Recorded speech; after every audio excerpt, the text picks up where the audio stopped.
বাইডেনকে ফিলিস্তিনি বললেন ট্রাম্প। এবার শুনুন বিস্তারিত। মার্কিন প্রেসিডেন্ট জো বাইডেন খুবই খারাপ ফিলিস্তিনি আখ্যায় দিয়ে দেশটির সাবেক প্রেসিডেন্ট ডোনাল্ড ট্রাম্পের দাবি, ইসরায়েলকে হামাসের বিরুদ্ধে লড়তে পর্যাপ্ত সহায়তা করতে চান না বাইডেন। খবর আল জাজিরা। বৃহস্পতিবার জর্জিয়া আটলান্টার বাইডেনের সঙ্গে প্রথম প্রেসিডিয়াল বিতর্কে সাবেক প্রেসিডেন্ট ডোনাল্ড ট্রাম্প বলেন, তিনি ফিলিস্তিনিদের মতো হয়ে গেছেন, কিন্তু তারা তাকে পছন্দ করে না, কারণ সে খুবই খারাপ ফিলিস্তিনি, সে দুর্বল। যুক্তরাষ্ট্রের স্থানীয় সময় বৃহস্পতিবার প্রেসিডেন্ট জো বাইডেনের সঙ্গে একটি বিতর্কে অংশ নেন ট্রাম্প। তাদের এই বিতর্কে উঠে আসে হামাস ও ইসরায়েল যুদ্ধ বিষয়টি। ফিলিস্তিনি অবরুদ্ধ গাজা উপত্যকা দখলদার ইসরায়েল যুদ্ধ অব্যাহত রাখার পক্ষে কথা বলেছেন যুক্তরাষ্ট্রের সাবেক প্রেসিডেন্ট ডোনাল্ড ট্রাম্প। এ সময় ট্রাম্প অভিযোগ করেন, হামাসের বিরুদ্ধে যুদ্ধে ইসরায়েলকে বাইডেন পর্যাপ্ত সহায়তা দিচ্ছে না। এছাড়া বাইডেনকে খুবই খারাপ ফিলিস্তিনি হিসেবে অভিহিত করেন তিনি। বিতর্কে এক পর্যায়ে প্রশ্ন উঠে, গাজা যুক্তরাষ্ট্রের যেসব জিম্মি রয়েছে তাদের ফিরিয়ে আনতে মার্কিন সরকার কতটা কাজ করছেন। এ সময় প্রেসিডেন্ট বাইডেনের অভিযোগ করেন, হামাস ইসরায়েলের সঙ্গে কোনো যুদ্ধবিরতি করছেন না এবং হামাস চায় যুদ্ধ যেন অব্যাহত থাকে। যদিও দখলদার ইসরায়েল প্রধানমন্ত্রী বেনিয়ামিন নেতানিয়াহু অসংখ্যবার বলেছেন তিনি গাজায় স্থায়ী যুদ্ধবিরতি চান না। বাইডেন এমন মন্তব্যের পর ট্রাম্প বলেন, সে হামাস চায় যুদ্ধ চলুক। আসলেই ইসরায়েল চায় যুদ্ধ চলুক, তাহলে যুদ্ধ চালাতে এবং কাজ সম্পূর্ণ করতে দিন। যদিও গত এপ্রিল গাজা যুদ্ধ নিয়ে ট্রাম্পের শুরু অন্য ছিল। তিনি তখন বলেছিলেন তিনি চান যুদ্ধ দ্রুত থেমে যাক এবং সাধারণ মানুষ আর হত্যার শিকার না হোক। যুক্তরাষ্ট্রের টার্গেটে ইরানের পেট্রোল ট্যাঙ্কার। এবার শুনুন বিস্তারিত।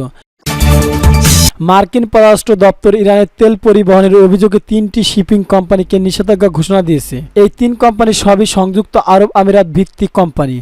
খবর এএফপির। এই নিষেধাজ্ঞা আওতায় যুক্তরাষ্ট্রে থাকা কোম্পানিগুলো যে কোনো সম্পদকে জব্দ করার কথা বলা হয়েছে এবং তাদের সঙ্গে যুক্তরাষ্ট্রের যে কোনো লেনদেনের অপরাধের শামিল।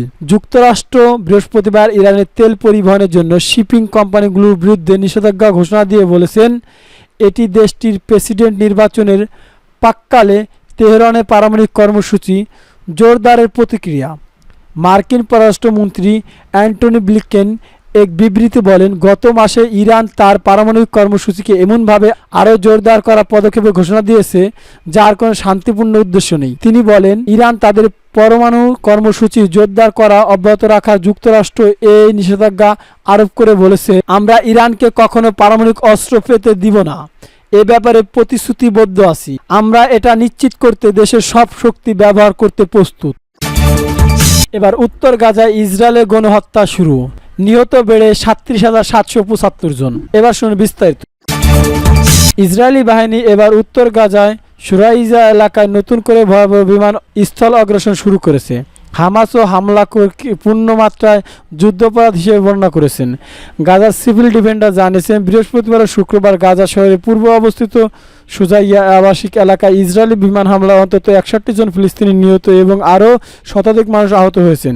ভয়াবহ ওই হামলা চলতে থাকায় হতাহতের সংখ্যা লাফিয়ে লাফিয়ে বাড়ছে। গাজা ইসরায়েলি বাহিনীর অব্যাহত হামলায় এ পর্যন্ত নিহত সংখ্যা বেড়েছে 37,775 জন ঠেকেছে। আহত বেড়ে দাঁড়িয়েছে 86,429 জন। এদিকে এর আগে কয়েকবার সুজাইয়া এলাকায় খালি করে সামরিক অভিযান চালানোর পর বৃহস্পতিবার ফের ওই এলাকায় অধিবাসী অন্যত্র সরে যাওয়ার নির্দেশ দিয়েছিল ইসরায়েল। এর ফলে বৃহস্পতিবার দিনভর হাজার হাজার অসহায় ফিলিস্তিনি তাদের সহায় সম্বল ত্যাগ করে অজানা গন্তব্যে পাড়ি জমিয়েছে। ফিলিস্তিনি রেড ক্রিসের সোসাইটি জানিয়েছেন, গাজায় এমন কোনো নিরাপদ আশ্রয় নেই যেখানে গিয়ে এই মানুষগুলো মাথা গোজায় ঠাঁই করে নিতে পারে। আল জাজিরা এক সংবাদদাতা জানিয়েছেন, শত শত মানুষ যখন জাতিসংঘ পরিচালিত একটি স্কুলে আশ্রয় নেন তখন সেখানে হামলা চালায় ইসরায়েলি সেনারা। এছাড়া একটি আবাসিক ভবনে হামলা চালানোর পর সেখান থেকে পলায়নরত বেসামরিক নাগরিকদের উপর আবারও বিমান হামলা চালায় বর্বর সেনারা। এদিকে সুজাইয়া এলাকায় পরিস্থিতি ভয়াবহ বলে বর্ণনা করেছেন গাজার সিভিল ডিফেন্ডার কবি নূর আশ শারনুবি। তিনি বলেন, গত 8 মাস আকাশ ও স্থলপথে এত ভয়াবহ হামলা তিনি আর দেখেননি। গাজার সাংবাদিক আলী আবু সাবাব সুজাইয়া পরিস্থিতিকে ভয়ঙ্কর এবং ভীতিকর বলে বর্ণনা করেন। তিনি বলেন, মানুষের যার যেমন কোনো জায়গা নেই, তেমনি হামলা থেকে বাঁচতে মানুষ এক কাপড়ে তাদের আস্থাস্থল থেকে বেরিয়ে পড়েছে, সঙ্গে কিছুই নিয়ে যেতে পারেনি। তথ্যসূত্র আল জাজিরা।